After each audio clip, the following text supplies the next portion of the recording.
Here we go.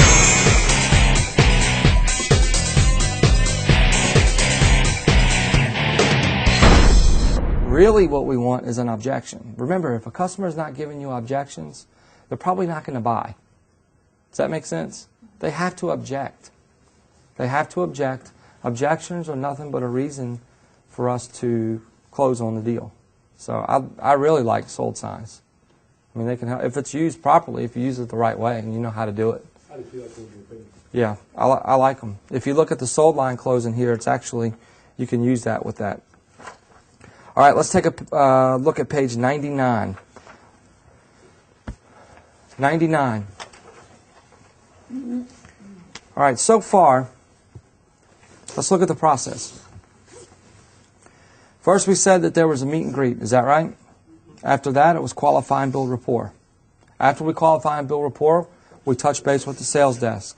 After we touched base with the sales desk, we did a vehicle selection. And after the vehicle selection, we did a presentation. After the presentation, we took them on a demonstration. After the demonstration, we walked them through service.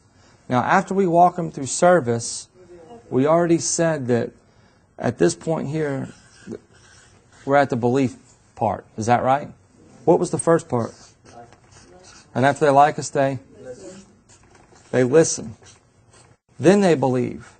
All right, all through here, remember the first few steps? We learned how to bypass. Is that right? What do we bypass? Price, trade, interest rate, anything. We just bypass it. No problem. No problem. That's one of the easiest parts of my job here at the dealership. And if you're looking for a good payment, we definitely do have them. And we pushed it aside so we can talk about payments later. Now, are we going to talk about payments before they buy the vehicle? Before they buy the vehicle? Of course we are. But in the first few steps, we're in the like stage. So if we talk about payments, it's too early because they don't what yet? They don't like us yet. So we bypassed it.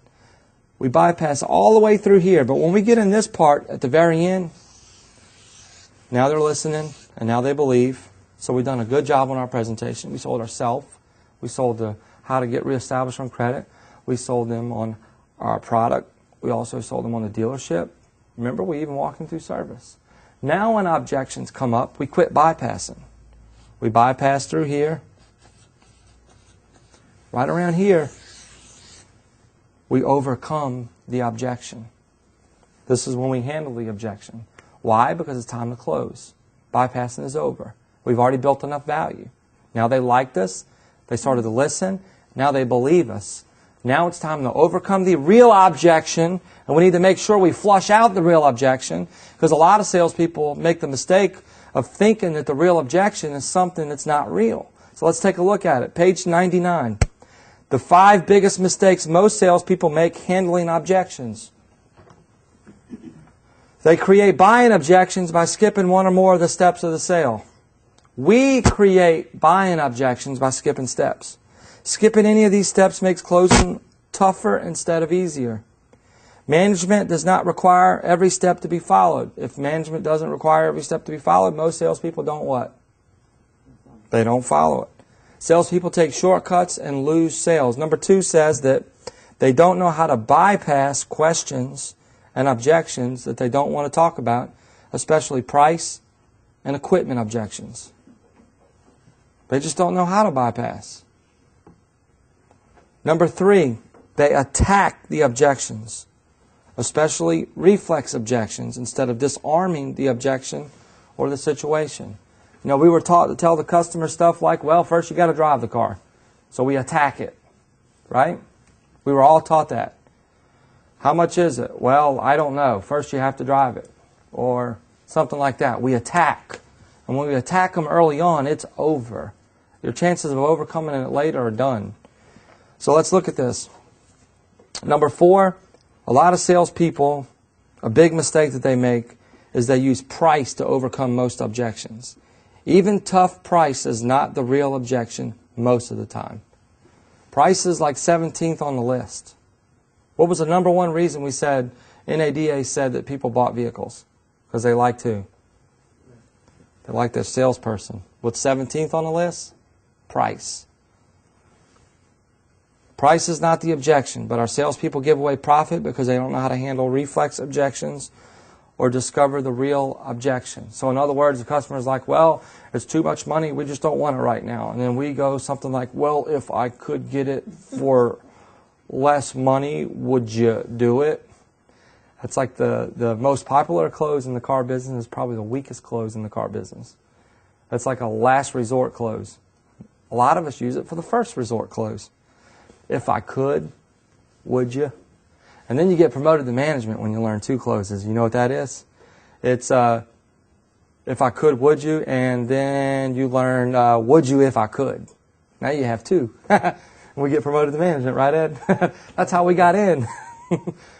There's more to closing than that. There's so much more to closing than that. If you're building value and you know how to make it make sense to your customer, you can hold all the gross. And not only will you hold all the gross, but closing is easier as well. And it's a lot less stressful and there's no grind. But we got to know how to handle these objections. Number 5, salespeople make a mistake because they focus on the wrong objection. They focus on the wrong objection. If the customer says, well, I got to talk to my wife first, let's just say they already decided that the vehicle, the color, the make, the model, they've already been shopping, they've been to 3-4 dealerships, and they come into our dealership and the price is not quite where they wanted it to be, or something's going on and they're not comfortable with it. What are they going to tell us? They're probably going to say something like, well, I need to talk to my wife first. Is that true? Whether they need to or not, will they say that, our customers? So it's a reflex. That doesn't mean that it's a real objection. It could be that you have really good rapport with the customer and they really like you and the price is too much and they just feel bad and they don't want to say it. So they give you a different objection just so they can get out of there. Does that make sense? You've been really helpful. They really like you. Everything's going good. And all of a sudden they got an appointment. They came to get a vehicle, right? Now all of a sudden they got a what? I got to go. They're trying to get out of there. And if we don't know what the real objection is, then we can't close on it. And here's one way that we can flush out the real objection. And anytime a customer says no, or I want to think about it, we can just say, well, I understand. You do like the car though, don't you? Well, yeah. Well, when you say it's too much, is it the vehicle, the make, the model? Or is it really the price? Well, it's the price. Okay, when you say it's the price, is it the total amount you're going to be writing a check for? Or was it really going to come down to those monthly payments? Well, to be honest with you, you guys are just a little too high. And we are making payments. We're definitely not writing a check. Okay, well, that's cool. If we could get it to fit into your budget, is there any other reason why you wouldn't want to do business right now? Well, no, I mean, if it fit in my, if it fit in my budget. Okay, well, congratulations. Do you want to register it in one name or two? One name. We overcome the objection. We just flushed it out. Does that make sense? All right, look at page 101 or 100. What's some simple disarming words? Master these statements and you'll turn more walls into bridges. And here they are. That's great. Fine. Absolutely. You're right. That's true. Your assumptions are correct. Your concerns are well-founded indeed. The experts agree with you. That's very insightful. I can appreciate that. It's obvious you've done your homework. That couldn't be more accurate. It would be great if more people understood what you're saying. That's an impressive point. Most people don't think of it that way.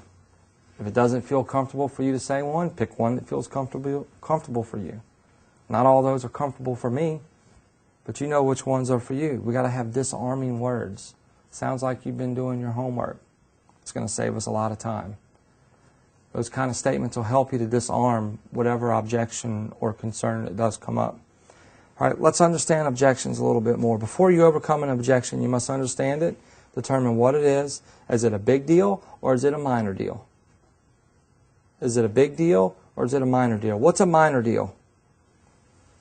Wanting a certain color, sometimes can that be minor? Sure. really, 9 times out of 10, people aren't going to let color stand in the way of them saving some money, or, if they perceive that they're getting a good deal, they would probably take a different color, wouldn't they? In reality, sometimes color can be a big deal, but usually it's not, unless you only have like one color left and it's like a crazy color that they really don't, that they don't want. How about a big objection? How about something like, let's just say it's color and it's a minor deal. Well, I only want a white car. Why is that? Well, my last car was black and I could never keep it clean. You're right, black is difficult to keep looking clean. From what you shared, let's try to limit our search to lighter colors. Does that make sense? I opened it up. It doesn't certainly have to be white. It could be silver. It could be anything. It's just minor. How about a big deal? I only want a white car. Why is that? It's for my work, and it has to be white to match the other vehicles. Now, is that a big deal? Yes. That's a big deal. That makes perfect sense to me, right? Let them know it. That makes perfect sense. Please allow me to make that a priority for us, and then we'll go to work. Too many salespeople hear a color right away. They say, oh, we can locate one. We might be able to locate one, but I don't have one here. As soon as we say that word locate, what happens? What happens? It plants a seed, and that seed's going to grow. And before you know it, you're going to lose your deal. We're up at the desk. I got a customer out here. All they want is white. It's the only thing they want is white. And we start selling who? We start working the desk, right? Well, why don't we work the customer?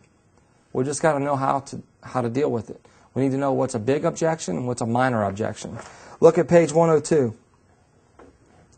102 is the 4 steps of properly handling objections. Number 1, I want you to circle it. Number 1, you want to confirm. Confirm the objection. When the customers told me that they wanted to think about it, I just said, I understand. You do like the car, don't you? What did they say? Yes, I just confirmed the objection. Is it the car, the make, the model, the equipment, or the price? They said it was the price. I'm getting confirmation. Are you writing out a check or making payments? They said making payments, didn't they? Confirmed. Now let's paraphrase it. Number 2, circle it, paraphrase. Sounds to me like you're on a budget, am I right? Do you see how I just switched it up? I paraphrased. It sounds to me like you're like me and about everybody. You're on a budget, am I right? Yeah, we're on a budget. You guys are high. There's no way I'm going to pay that much money for this car. What are you, crazy? Just paraphrase it. Now, number 3, circle it. Isolate it. Isolate. So other than fitting it in your budget, is there any other reason why we couldn't send you home in the car right now? Well, no. Now it's isolated. I took the objection to budget. Once I rephrased it to budget, I isolated it. If I can get it, other than getting it to fit in your budget, is there any other reason you wouldn't take it home right now? I said, well, no. If it fits in my budget, we'll take it home. Now it's isolated. Now I've got something to work with. I know that if it fits in the budget, I got a shot. Is that right? So now that it fits in the budget, let's close. Congratulations. Did you want to register it in one name or 2? That's it. And they say in both names, what does that mean? That means they want the vehicle. They're committed on it. Now all we have to do is negotiate. Is that right? Because closing is separate from negotiating. Remember, too many salespeople go straight from the lot.